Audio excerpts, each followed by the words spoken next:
மாதம்பட்டி ரங்கராஜ் அவரோட costume designer Joy கிறிசல்டாவை கல்யாணம் பண்ண விஷயம் பலருக்கும் தெரிஞ்சிருக்க வாய்ப்பு இருக்கு. ஜாய் கிறிசல்டா மாதம்பட்டி ரங்கராஜ் என்னை கல்யாணம் பண்ணி கர்ப்பமாக்கி ஏமாத்திட்டாரு அப்படின்னு சொல்லி கமிஷன் ஆஃபீஸில் கம்ப்ளைண்ட் கொடுத்துருந்தாங்க.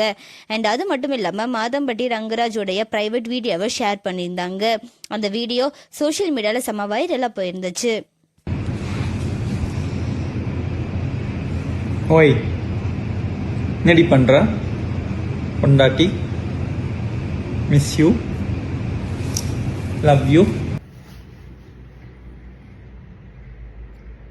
ഓയ് എന്താ ചെയ്യുന്ന ഭാര്യ?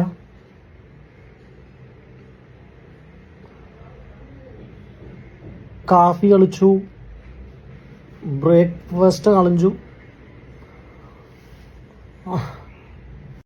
இந்த வீடியோவை குரேஷி மாதம்பட்டி ரங்கராஜை இமிட்டேட் பண்ணி கிண்டல் பண்ற மாதிரி ஷேர் பண்ணியிருந்தாரு. ஓணம் நாள்ல உங்க மனைவிக்கு மாதம்பட்டி ரங்கராஜ் அண்ணாவோட ஸ்டைல ப்ரப்போஸ் பண்ணுங்க அப்படின்னு கேப்ஷன்ல போட்டிருக்காரு. அண்ட் அது மட்டும் இல்லாம மாதம்பட்டி ரங்கராஜ் டே ரொமான்ஸ் பத்தல 2 வீக்ஸ் எங்கிட்ட ட்ரைனிங்க்கு வாடா அப்படின்னு கமெண்ட் பண்ணியிருக்காரு. அதுக்கு குரேஷி ஒரிஜினல் தான், டூப்ளிகேட் தான் ரிப்ளையும் பண்ணியிருக்காரு. இந்த விஷயம் சோஷியல் மீடியால வைரலா போயிட்டு இருந்துச்சு. இது தொடர்ந்து உம்மைர் குக்கு வித் கோமாளியில இருந்து எவிக்ட் ஆயிட்டாரு.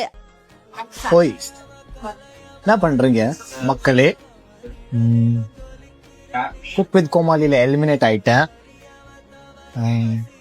வீட்டு வந்துட்டு குளிச்சுட்டு ட்ரெஸ் மாத்திட்டேன். இப்போ குக் வித் கோமாளி போக முடியாது. 3 மணிக்கு ஒரு மீட்டிங் இருக்கு. 2:30 இங்கில இருந்து கிளம்புறேன். காஃபி குடிச்சிட்டேன். Love you, miss you. அதை தொடர்ந்து உம்மைர் ரங்கராஜை இமிட்டேட் பண்ணி இப்போ இந்த வீடியோவை ஷேர் பண்ணியிருக்காரு. இப்போ இந்த வீடியோ தான் சோஷியல் மீடியாவில் வைரலாக போயிட்டு இருக்கு. உம்மைர் எவிக்ட் ஆனது அன்ஃபேர் எவிக்ஷன் பலரும் சொல்லிட்டு வராங்க. இதை பற்றி நீங்கள் என்ன நினைக்கிறீங்க அப்படின்னு சொல்லி கமெண்ட்ல சொல்லுங்க. அண்ட் இந்த மாதிரியான அப்டேட்ஸ்க்கு நம்மளோட சேனலை சப்ஸ்கிரைப் பண்ணிக்கோங்க.